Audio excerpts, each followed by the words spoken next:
Not everyone who walks beside you was sent by God. Some people enter your life as blessings, others as lessons. And sometimes, when you start feeling constant heaviness, confusion, or unease, it's not random.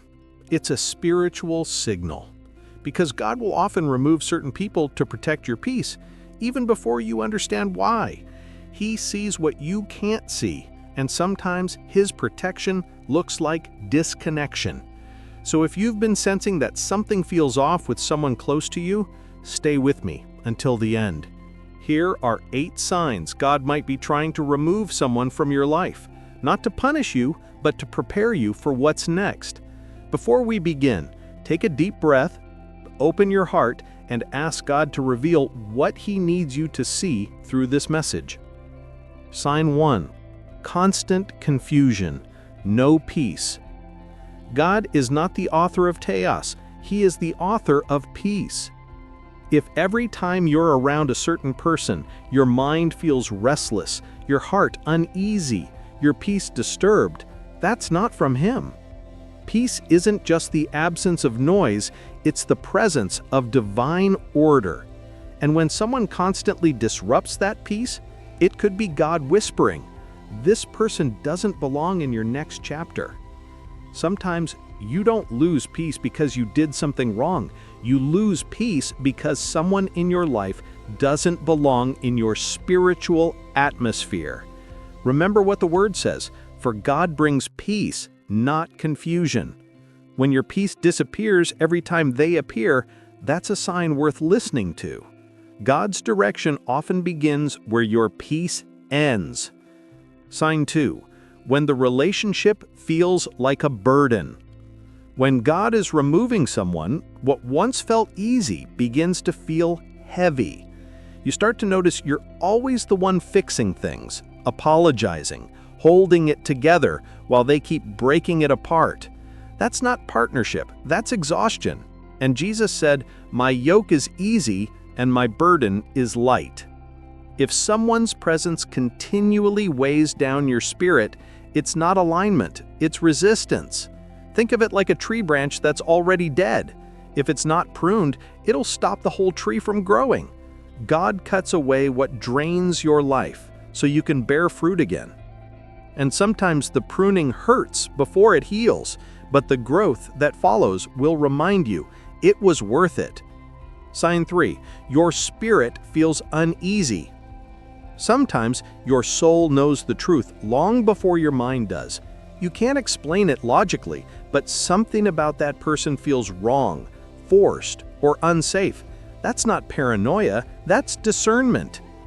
John 16:13 reminds us that the Spirit of truth guides us into all understanding. That quiet inner voice, that tug in your chest, is often His way of protecting you. Don't silence it. When your spirit says something isn't right, listen before it has to shout. Discernment is God's early warning system. It doesn't always make sense, but it's always sent for your safety. Sign 4. They distract you from your purpose. Some people aren't sent to destroy you, they're sent to distract you. You start skipping your quiet time, your prayer life grows cold, your focus fades. And soon, you're walking with God but at half your pace. This is how the enemy works, not always through darkness, but through distraction. Galatians 5:7 asks, "You were running well, who cut in on you?" Pay attention to what's pulling your attention. When someone dims your fire for God instead of fueling it, it's time to let go. Because the people in your circle should sharpen your spirit, not silence it. If someone keeps leading you to compromise, that's not chemistry. It's conflict with your calling. Sign 5. Repeated rejection. When a door keeps closing, maybe it's not bad luck. Maybe it's divine protection. You try to make plans, they fall apart. You reach out, they don't respond. Every attempt feels blocked. It's not always punishment. Sometimes it's redirection. The book of Revelation says, "What He opens, no one can shut. What He shuts, no one can open." So if that connection keeps breaking, Stop forcing it. God closes doors that lead to pain, so He can open doors that lead to peace. Remember, rejection is often the language of redirection. Don't chase what God is trying to replace. Sign 6. Repeated warnings. God rarely removes someone without warning you first. Maybe you've had recurring dreams, heard the same advice from people you trust, or felt the same uneasy feeling again and again. Those aren't coincidences, they're confirmations. Proverbs 29:1 says, "Whoever ignores repeated correction will eventually be destroyed without remedy." The more you ignore the signal, the louder God will make it until you have no choice but to listen. He's patient, but He's also protective. If He keeps showing you red flags, it's because He loves you enough to repeat Himself. Sign 7. Your growth stops. Have you noticed your life feels stuck? Like you can't move forward emotionally, spiritually, or even in your goals? That's often a sign you're attached to the wrong people.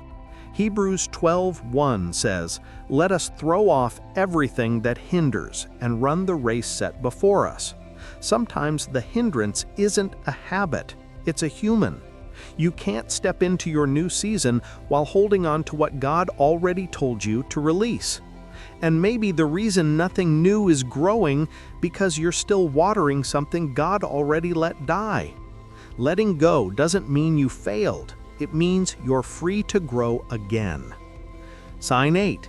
Peace returns after they leave. This is the clearest sign of all.